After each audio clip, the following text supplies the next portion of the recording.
Spiral,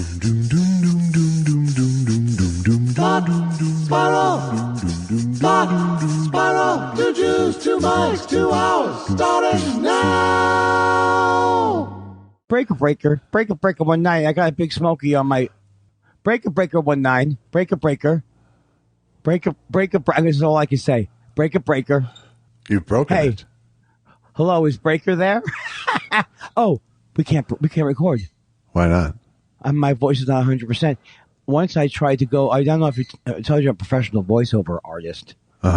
Once I went, I like that one. Once I went to, how's my sound? Good?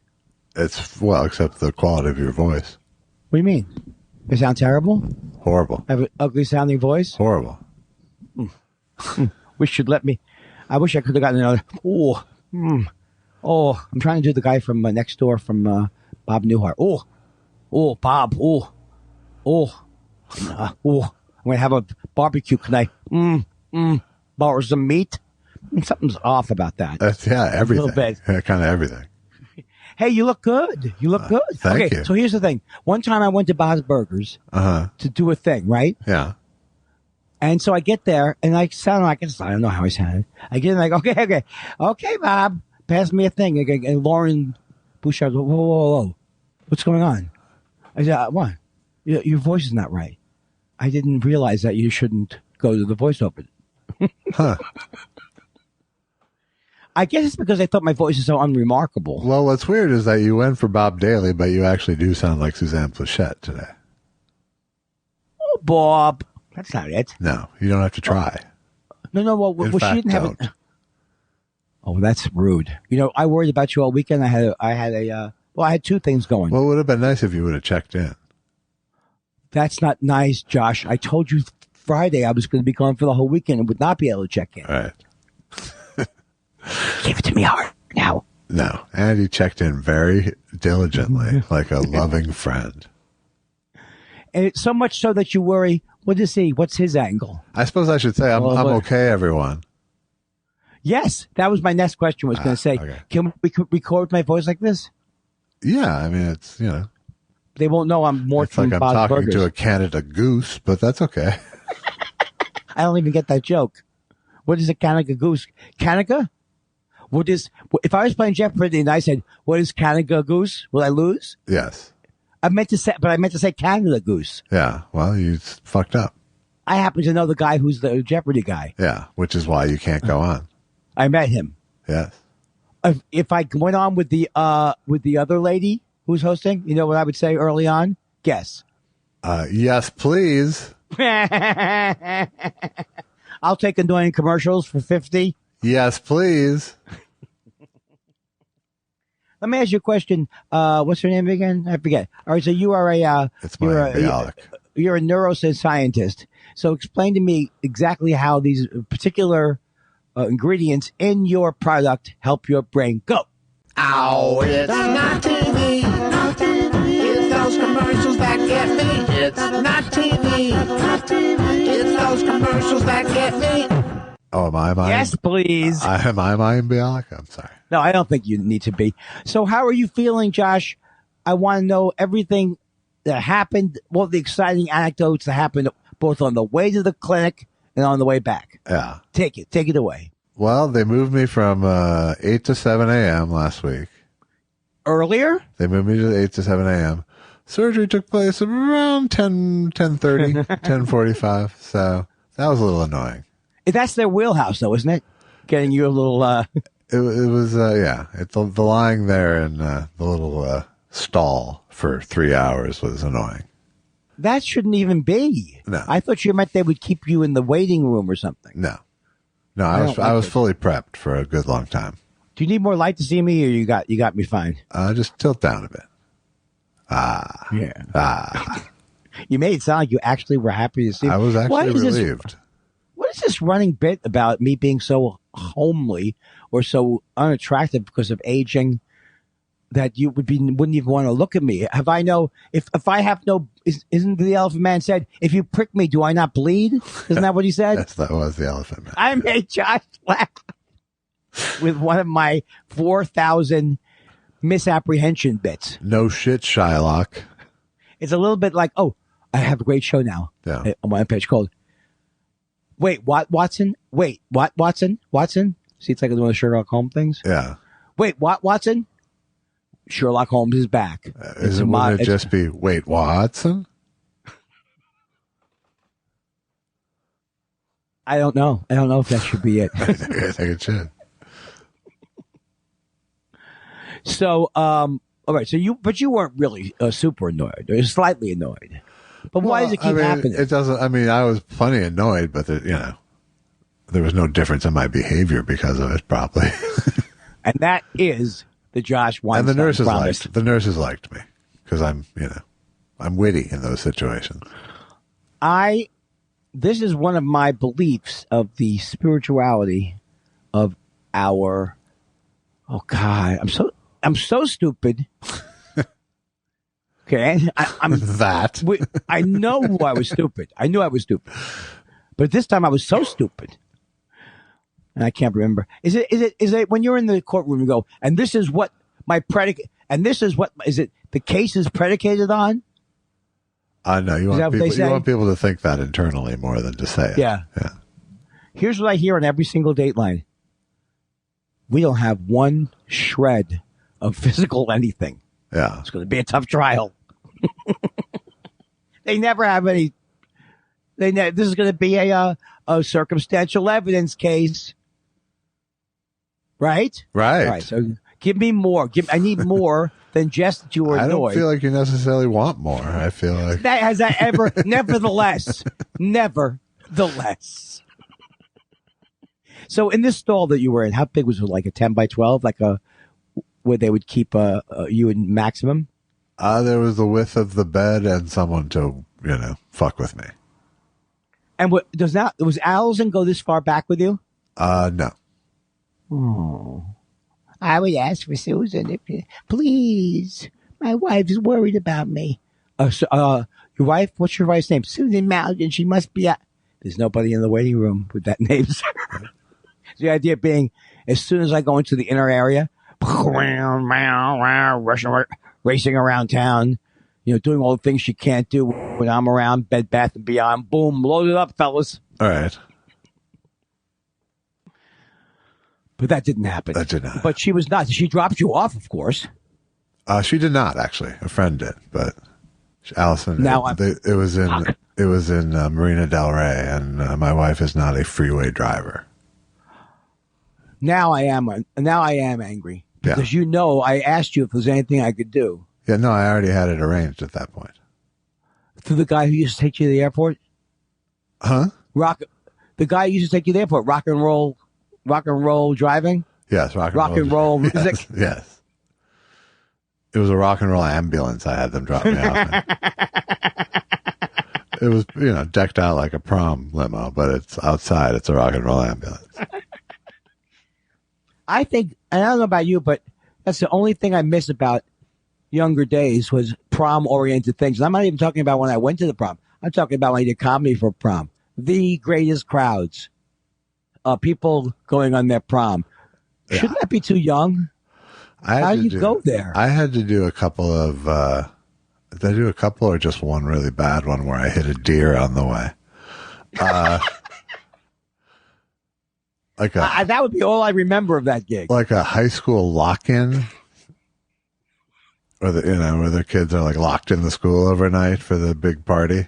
So it was like a 2 a.m. set for a bunch of high school kids, jacked up on sugar. And the thing about it is, you would think they wouldn't have a lot of life experience to get a lot of different jokes, but you'll be wrong. They do some jokes about coin collecting. Well, it was there was the weird dichotomy with me because I was like probably 19 at the time. Right. Oh. This is not anything I went and yet through. My act still was not any better for that crowd at all because of the closest of my age. It didn't help. No, in fact, they probably resented it. You go, I can get any asshole my age to perform. Right, exactly. I thought we hired a pro here. That's not easy. That is not easy. No. Well, first of all, the idea of a prom is ridiculous. Let me see. I can see to the end of this stupid riff. Boom, I'm done. So, Wow. Now, I was one of the few people who contacted you early, just out of this tremendous guilt trip you put on me. So you said that you immediately felt the left pain from the spur. You felt that the first day. Yes. I would say the surgery very clearly, immediately, at least, undid the damage of the last surgery. What causes a bone spur? I don't know. Oh, but is it from them monkeying around with the area? I don't know. Oh, okay. I don't know. It was there before the last operation, the bone spur. Oh, but they couldn't get to it? They couldn't because they were in the front and it was in the back. Oh, okay. At least, you know what? Sounds like your doctors have already the answer whenever you ask. What the fuck? No, like I said, I think I've said this to you before, but he had said, I mean, it was one of the things he pointed out to me before the previous operation that he was a little worried about, but probably wouldn't be a problem. Oh, about the bone spur? Yes. Turned out it was. So that part is better. Like I can sleep better already. I can lie down better. I don't have, like, the constant pain thing is definitely way, way down. Right. Well, let me ask you a question. When he was saying he didn't think you would be a problem when he did it, in other words, he thinks leaving it alone at that point wouldn't not have affected you on the second operation. I don't, you couldn't get to it on the second operation anyway, but he didn't think it was going to be a problem. He didn't know it would be a problem after. No. The nerve got routed out of the bad disc. The disc was replaced, and then, but its new route crossed paths with the bone spur. Right. As far as I understand it. I would stop the operation there when they would say, you're not rerouting my nerves. Right there. I have enough problems. Like, how thin are those? That's thin. Right? I don't know. Don't you wish you were back in the hospital? All right. So what's been happening as the weekend has gone on? How do you feel, and what's the prognosis? I have no idea what the prognosis is. I assume I'm kind of back to now that the nerve is once again unpinched, it takes some time for it to go back. So, I have definitely some immediate relief. The big overall umbrella problem of walking has yet to be cured, but it's too early to know if it is.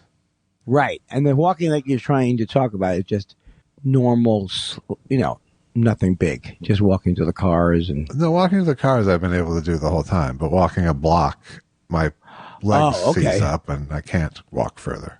Okay, that's we're hoping the bone spur at this point. Right? Well, yeah. Lack of it.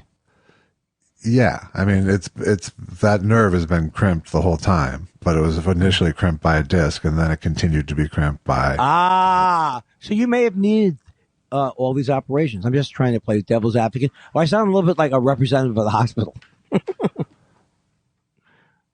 yeah, if it helped, I needed the operations. If it didn't, I'm pissed off and fucked. So. Yeah. But you like your doc. I mean, your doctor's a straight shooter, right? Seems like that to you? The surgeon guy? Or are they none of these people straight shooters? Well, what do you mean by a straight shooter? In other words, I guess. I mean, do I feel like I'm the victim of malpractice? No, I do not.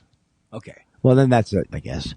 It just was it was a difficult time for this, and nothing could have been done better. Why do I have to? Because I think the problem is I'm a suing Jew. I'm in the suing Jew mode. Yeah. Get out of that mode immediately. All you care about is feeling better at this point. That's correct. You don't care what was done, that they went in one end or the other end. The first operation was done as a conservative approach to try to solve the problem. The second operation was replacing the disc because the conservative approach didn't work. There was a complication with that in that the bone spur was there. So the third operation was to remove the bone spur. So my back absolutely feels better as a result of the disc operation. Right. And that's been true the whole time, but I've had the leg thing because of the bone spur. Now the leg thing is seemingly better, but I still have problem A. Not being able to walk a block. Right. Without pain. And we won't know how that's going to go. No, I'm walking, and it's Have you ever experimented walking with different people? Like if you walk with me a block, I might walk pain. faster with you, but No, but if you felt more pain, it could be the person you're walking. I'm not saying I caused all your pain. But I'm saying I could. right. I think you could. You could certainly aggravate. We know that.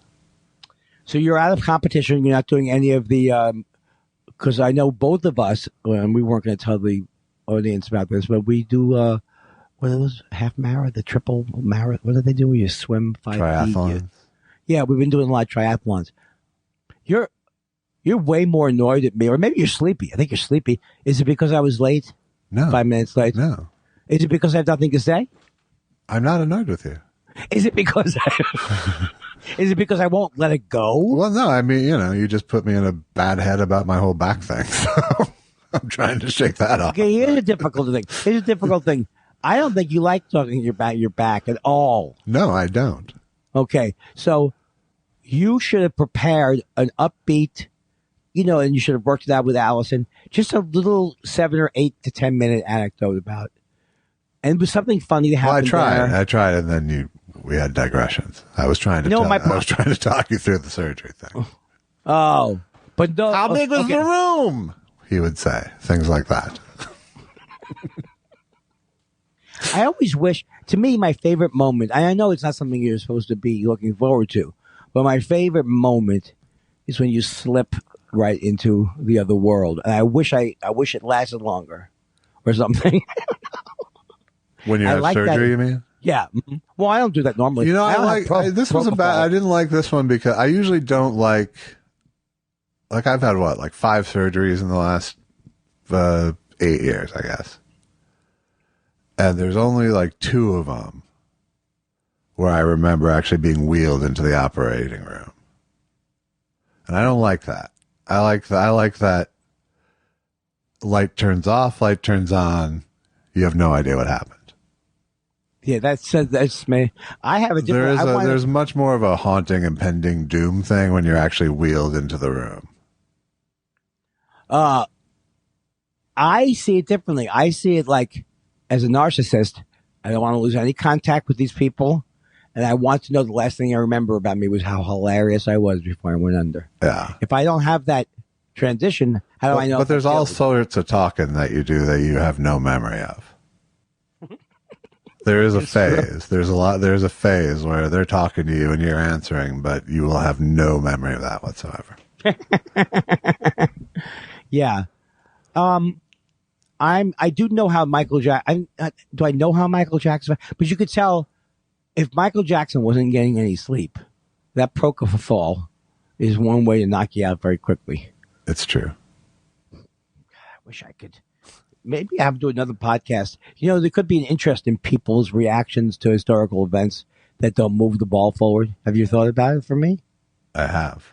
And now here to talk about the Michael Jackson. And do you blame the doctor?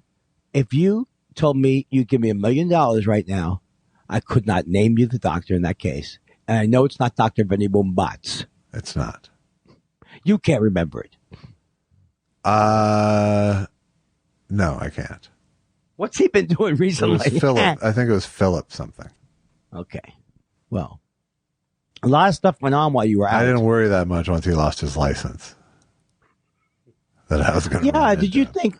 I thought they were ganging up on him. Here's the thing I felt about him. I feel like if you're in charge with that thing that puts you out instantly, don't go anywhere. Make sure every minute. Yes.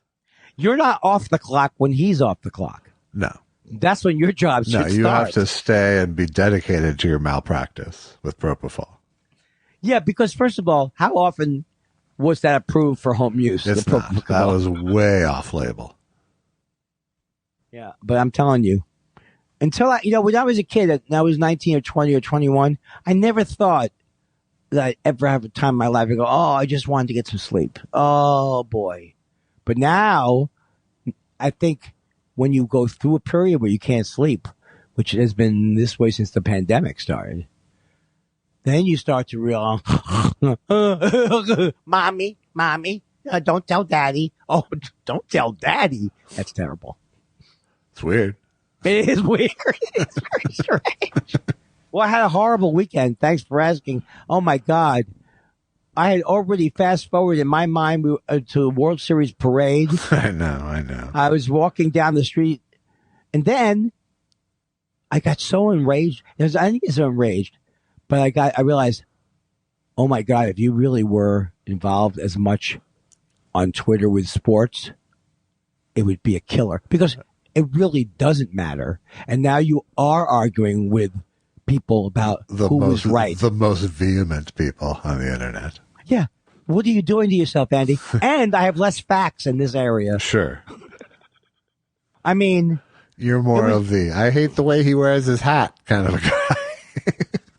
No, there's two things that bother me.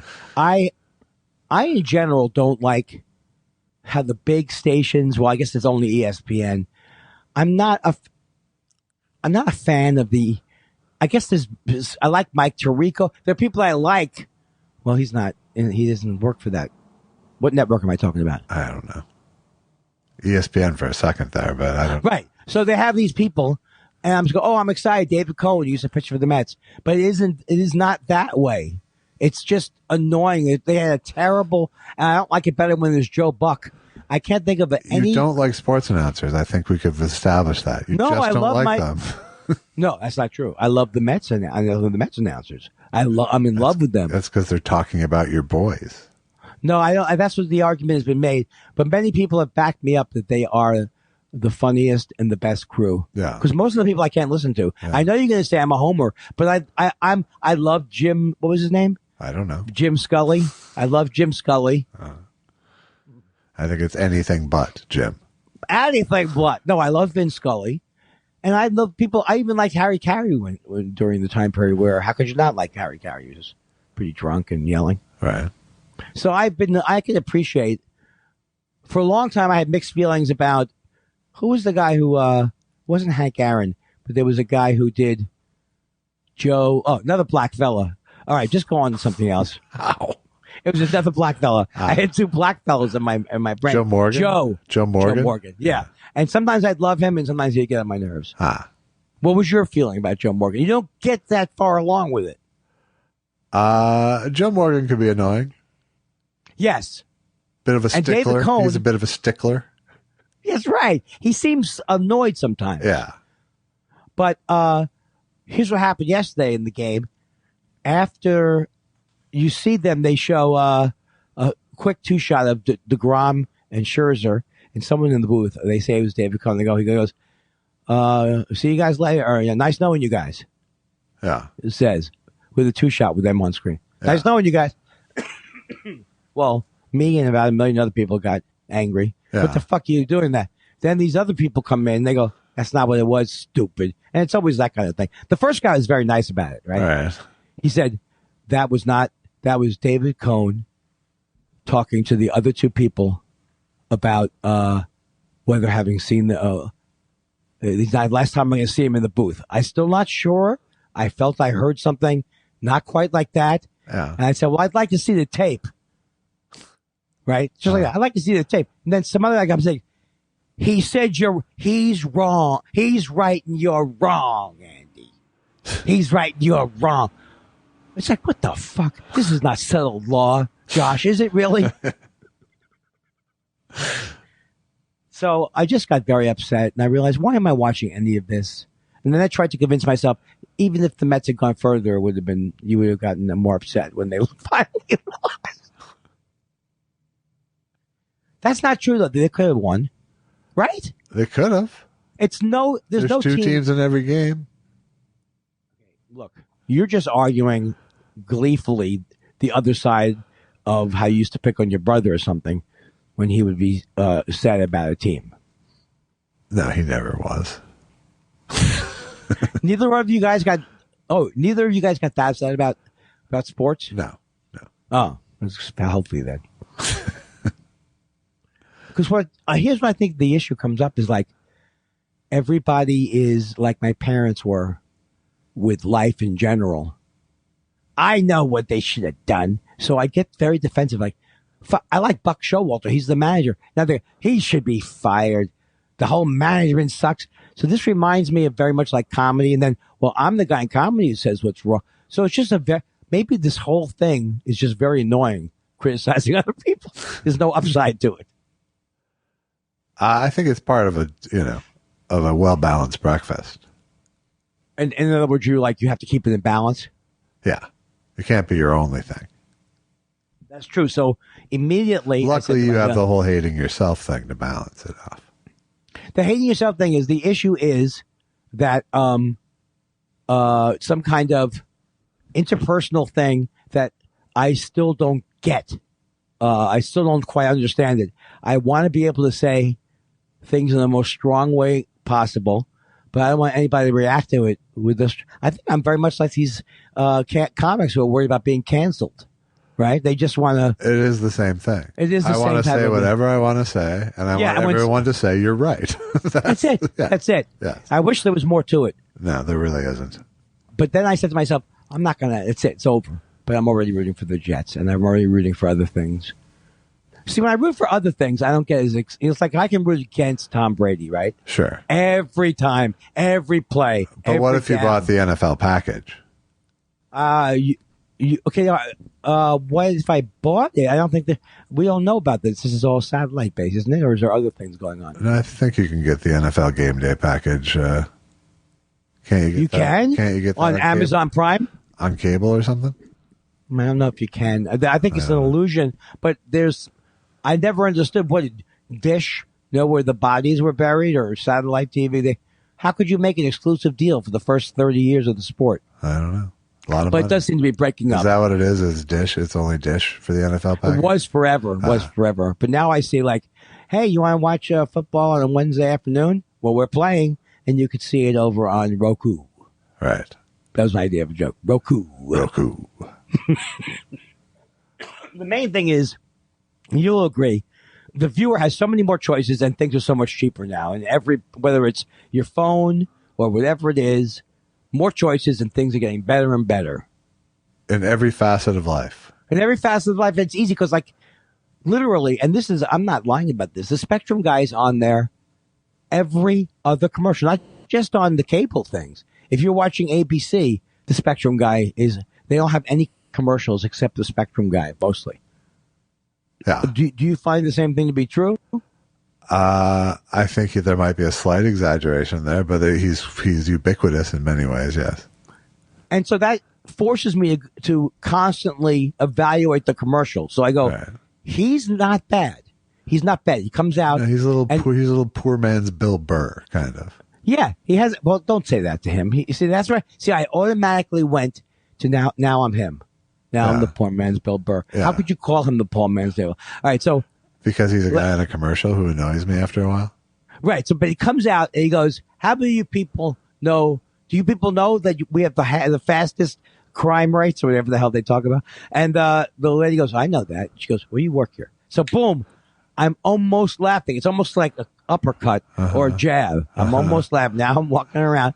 Then there's another scene where he goes, which always works. It's a classic joke. He goes, then this is our office. And this is where all the magic happens. So they start to talk, goes, fuck you. And he walks up to the. So there's something somewhat funny about that, but it never pays off. Huh. And then I worry he's not being used well enough. Then why am I worried about him? I don't know. Why? I don't know. Why do I feel the need to defend his level and blame the writers? Maybe the writers are funny in this case. I think he's bringing as much to the table as he can for those ads. But I still would rather start watching something late and fast forward through them all. And I think you, as a comedy writer, would say this. He's the classic put upon guy. He's put upon. He's a little put upon.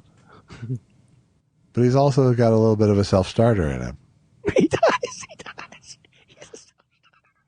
But then, it's unbelievable.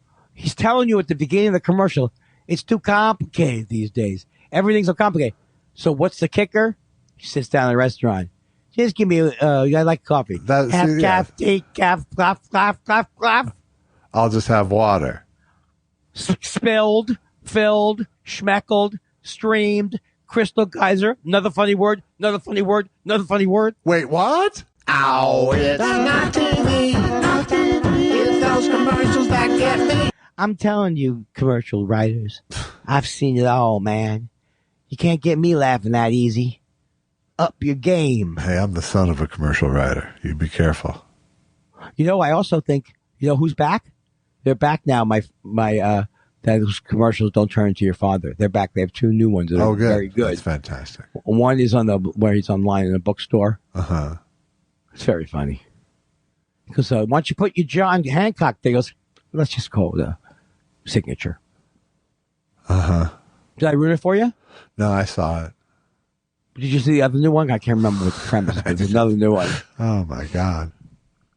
Well, what are you doing? What did you do all weekend? Did you have fun? I recuperated. I don't like recuperation. Did it get crazy to you? Like, I gotta get out of here. I want to be with my tools in my home office. Yes. Oh, I'm not very good at convalescing, I will admit. Well, as you put this more in your rear view, Josh, I just want you to know, when you put this more in your rear view, I just want you to know I don't talk that way. All righty. 10-4, good buddy. Are we done yet? If you want to be. No, I don't want to be done because then there'll be too much pressure on. When's the second one this week? We're going to try and wait till Friday? I think Friday, yeah. I think we should probably store some stuff up. Like what? What do you can't store anything? If I work on stuff and I prepare, you're not ready for that. No, just live, Andy. Just live. Yeah, well, but the thing is, most of what's living are things that I've talked about before, like worrying about the election. I'm not even worried about the election, actually. No. Well, I'm scared to death about it, sure. Right, sure. But I'm better at, don't listen. That guy, You're not Harry, dwelling on your fear. Not as well, because it's like, you really have to not fall into any of the obvious traps. You don't watch traps. You don't watch Jonathan King. Under any circumstance, he's the worst. He may be the worst. He's doing Crossfire still at his age. And that's all CNN is.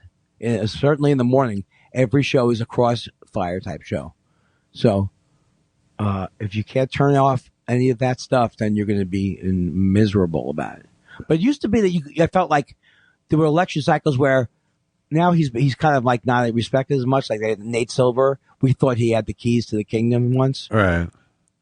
I don't think anybody had. Every poll was wrong about everything for like 6 years. Right. So there's no place to really follow to know what's going to happen. Because Real Clear Politics is a right wing kind of, the right wing based. Yeah. So if you go to a right wing based thing, which CNN is, like CNN really is, I'm not making it up. They're doing like a Fox News Light thing. Yeah. That's what they're doing. And so how can you watch that? It's impossible to watch. People trying to be a little bit like Fox News. Yeah. You're not going to want a minute of it. No. So don't watch it. It's good. I'm not watching Andrea Mitchell in the morning. I'm not an idiot. Right.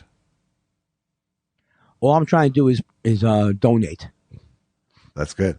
Yeah. Did you happen to read that? And I'm saying this, it's the worst article written in the history. I'm not even upset about it. Yeah. But it's the worst article and written that I've ever read in my life about any subject. Given that in other words, you're going in and you have some knowledge about the subject. Say, right. The worst. And that was an article in the New Yorker about Shane Gillis, who I don't know anything, couldn't care less about his act. Right. But it's like he's writing about Larry the Cable Guy, like he's an absolute genius. And the whole article is like says, and comedian Joe Rogan, they don't even question Joe Rogan, doesn't even.